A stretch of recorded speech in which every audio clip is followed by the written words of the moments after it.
Alright, hey guys, welcome back to another video, and today we have another dev talk video. So yesterday we received the new beta 1.4.3.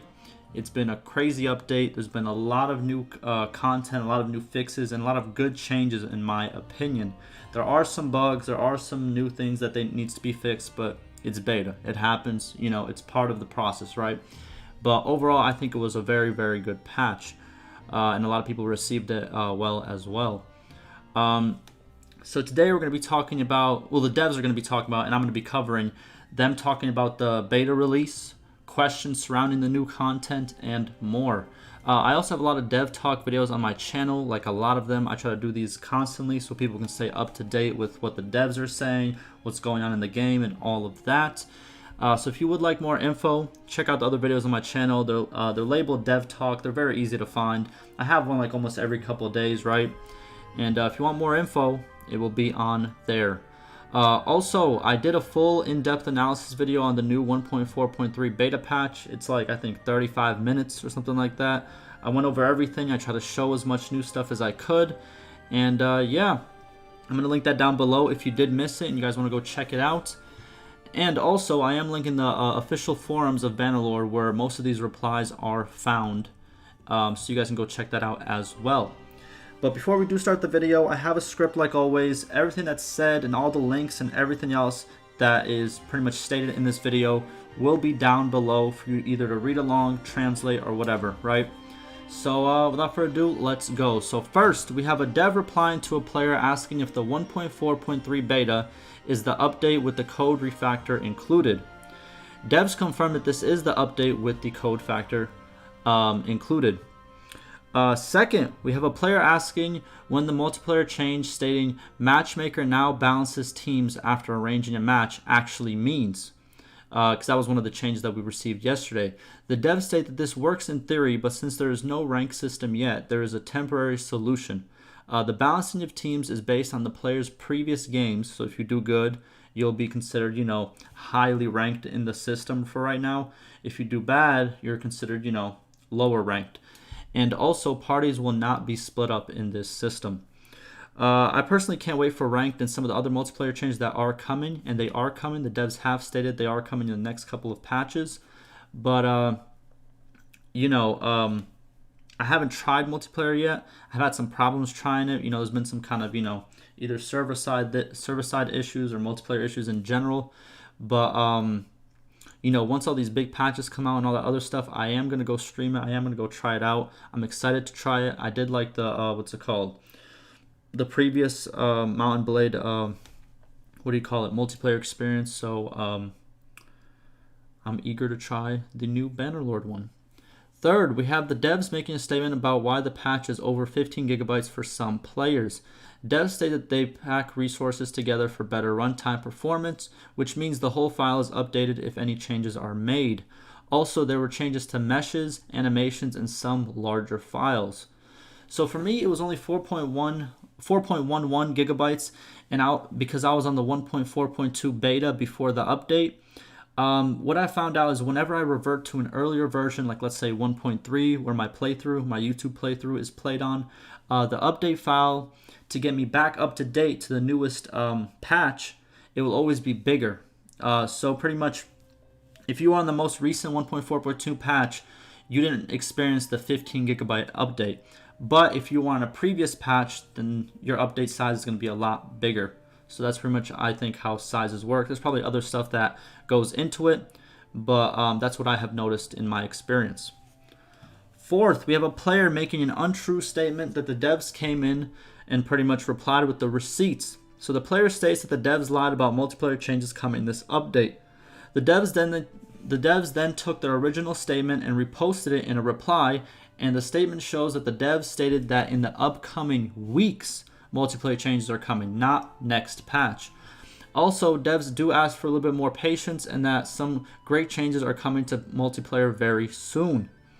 I really like that the devs came with the receipts because I have a good feeling that the small minority of trolls on the forums would come and start bashing the devs again and use this statement that the player made as like a spark to their flame, right? Also, the multiplayer devs previously stated that the pretty much the big changes and the ones that the community is looking for multiplayer, in terms of multiplayer, those changes, they are not coming this patch, but the next upcoming patches, they will be here. And they are some very, very good changes. I have went over them in a previous video, and it's pretty much changes that the community wants to see, like less javelins, you know, some infantry units being buffed up and stuff of that nature, right? But I do have videos on that, so you guys can go check that out on my channel if you want to see more information on the multiplayer changes. Fifth, we have a player asking about the code refactor and its impact because the player had mods and they still work after the update, which is surprising. The devs then replied stated that the code refactor did not touch huge parts of the code. It was actually a small refactor that actually took 1 to 2 days to do.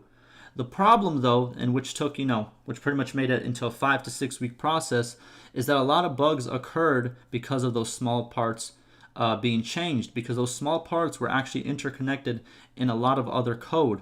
So those other pieces of code, pretty much, bugs were made because that code was, like those small parts of the code were changed. So therefore, the other codes that were connected to the smaller code, a lot of bugs were made because of that, right? So also a lot of internal tests were done, so that helped with the bugs, and this is pretty much why some mods still work. Not all mods, of course, but a lot of them still do. Also, the devs state they are ready to react to any new bugs that come out when they do, because obviously the new patches came out. They're very, they want to make sure it's all playable and people are happy. And also, I do understand that the devs, pretty much what the devs mean, and it is unfortunate that such a small process got extended for so long, and I know it caused a lot of tension between the devs and, some players, and probably some other devs, it was probably very frustrating when something that you thought would take, let's say, 1 to 2 days, like how they stated, but it took a whole month. It is frustrating, but, we got past it, we got the patch now, hopefully everything goes good, and we continue to improve the game. That's all I want to see. I think that's what a lot of other people want to see. And I think a lot of people are happy where pretty much the direction that it's going right now with this new patch. Sixth, we have a player asking if the locked icons on perks pretty much mean that the perks are not working or not implemented. The devs reply that the locked icons show up when the game cannot find an icon to use for the perk. So it's pretty much like a default icon. And it's purely just an icon. It has nothing to do with the perk working or not. Seventh, we have a player asking about the multiplayer dev blog and when a new one will be released. Devs state that a new one will be released when the multiplayer patch is ready. Devs also state that the content of the patch is finalized. Testing should finish around this week, and the rest depends on the pipeline. So I think the pipeline, what they mean by that is pretty much when all the devs decide that they're ready for a new big patch and they all have content to provide, then the multiplayer changes will be released with all the other content in the new big patch, which I think is 1.5 if I'm not mistaken. Also, we are going to receive a single player dev blog and a multiplayer dev blog very, very soon. That's what they stated, that after this patch they are going to release some new dev blogs, which pretty much are going to tell you what they're working on currently, what they want to see in the future, and stuff of that nature. We have seen these before, and I have covered these before, and when these do come out, I'll make sure to keep you guys informed and cover those as well. So that's pretty much all the statements and replies for now, and if anything new comes up, I'm going to make a video, and I'm going to keep you guys all informed. So lastly, I'm going to end this video the same way I have been ending all of my update and dev talk videos. I do want to thank the developers for staying active. It was a rough month. We got past it and good changes came, so that's all that matters. There was some, impatience and negativity going on in the forums. It comes with it, but hopefully people are, on the up when it comes to, their attitude when it comes to this game. They can see the devs did not give up, because in that month, a lot of people thought, oh, the devs gave up, this and that. They didn't. It's good to see. It's good to see the game moving forward, and that's pretty much all I have to say about it. Also, as an early access game, if you are playing the beta, you can expect a lot of bugs and stuff that needs to be fixed. If you want to play on a stable live patch of the game, I have a video that shows you how to do that and pretty much revert your patch to a stable version of the game. Like I said before, I play my YouTube playthrough on a stable version, which is 1.3 right now, and I like it. There's not much bugs. gameplay is stable, and all of that. So if you do want to learn how to revert it, I have a video. It will be linked down below if you wish to change back. And like always, hopefully this video was informative. Ask me any questions you may have, any concerns. And yeah, I'll make sure to keep you guys informed. And I appreciate all the support that I've been seeing, you know, for the past couple months now, and even, you know, just recently with the new video that I uploaded yesterday. It helps a lot. It's cool. It's a new experience for me. And like always, guys, stay safe.